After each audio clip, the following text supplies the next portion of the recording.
எல்லாருக்கும் வணக்கம். Last time கம்பு இட்லி மாவு அரைச்சிருந்தேன் தெரியுமா, அது எல்லாமே காலியாகிடுச்சு. எல்லாருக்கும் ரொம்ப பிடிச்சிருந்துச்சு. அதனால் இந்த தடவை என்ன பண்ண போகிறேன்னா, லீவ் வேறு விட்றாங்கல்ல, அதனால் வீட்டில் கொஞ்சம் மாவுலாம் இருந்ததுன்னா அவசரத்துக்கு இட்லி தோசை எதுனாலும் செஞ்சிடலாம் அப்படின்னு கொண்டக்கடலை 1 கிளாஸ், அது கூட 2 கிளாஸ் இட்லி அரிசி, 1 கப் சிறுதானியம் போடுறேன். ஆனால் இது என்னதுன்னு எனக்கு தெரியல. உங்கள் யாருக்காவது தெரிஞ்சதுன்னா சொல்லுங்கள். குதிரவாளி அரிசியா, சாமையா, திணையா, அந்த மாதிரி நிறைய நேம் இருக்குல்ல, அதில் இது என்னன்னு தெரியல. ஊருக்கு போயிருந்தேன் தெரியுமா, அப்போ அங்கேருந்து வாங்கிட்டு வந்தேன்.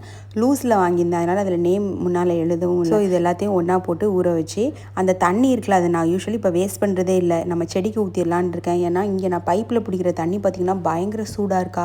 அதை நம்ம செடிக்கு விட்டோம்னா செடியும் வாடி போயிடும். அதனால் என்ன பண்ணுறேன்னா, இந்த மாதிரி அரிசி கழுவுறது, காய்கறி கழுவுறது, இந்த மாதிரி தண்ணியெல்லாம் ஒரு ட்ரம்மில் சேர்த்து வச்சு அதை தான் செடிக்கெலாம் இப்போ ஊற்றிட்டுருக்கேன். அப்புறம் தேங்காய் எடுத்து வைக்கிறேன். ஏன்னா புட்டு அவிக்கலாம் அப்படின்னு சொல்லி. தேங்காய் எப்பவுமே ஃப்ரீசர்லேருந்து எடுக்கிறோன்னு வைங்களேன், அதை நம்ம ஸ்ட்ரைட்டாக புட்டுக்கெலாம் போட முடியாது தானே. அப்போ நம்ம என்ன பண்ணணும்னா, நம்மளோட அவனில் வந்து டீஃப்ராஸ்ட் அப்படின்னு சொல்லி ஒரு ஆப்ஷன் இருக்கும். அதை யூஸ் பண்ணி நம்ம எந்த இதனாலும் நார்மல் டெம்பரேச்சருக்கு கொண்டு வந்துடலாம். ஈவன் ஃபிஷ் ஆகட்டும், சிக்கன் ஆகட்டும், இந்த மாதிரி ஃப்ரீசரில் என்னெல்லாம் போட்டு வச்சுருக்கோமோ அது எல்லாத்தையுமே நம்ம நார்மல் டெம்பரேச்சருக்கு கொண்டு வந்துடலாம். அவன் வாங்கின டைம்லலாம் இப்படி ஒரு ஆப்ஷன் இருக்குது அப்படிங்கிறது தெரியாமல் என்ன செஞ்சிருவேன்னா, ஸ்டார்ட் பட்டன் நமக்கு குக் பண்ணிடுவேன். ஸோ என்ன ஆகும், ஐஸும் மெல்ட் ஆகும், அதே நேரத்தில் குக்கும் ஆகிரும். ஸோ இனிமேல் அப்படி நீங்களும் அந்த தப்பை பண்ணாமல் டீஃப்ராஸ்ட் ஆப்ஷன் யூஸ் பண்ணுங்கள். புட்டு சட்டியை வைக்கலான்னு அடுப்பு ஆன் பண்ணால் தீ எரிய மாட்டேன்ட்டு கேஸ் காலி ஆகிட்டு போல். அப்புறம் வேறு வழி இல்லாமல் ஃப்ரூட்ஸை கட் பண்ணி அதான் காலை பிரேக்ஃபாஸ்ட்டுக்கு எல்லாரும் சாப்பிட்டோம். அப்புறம் அவல், தேங்காய், சீனி போட்டு அதையும் சாப்பிட்டாச்சு.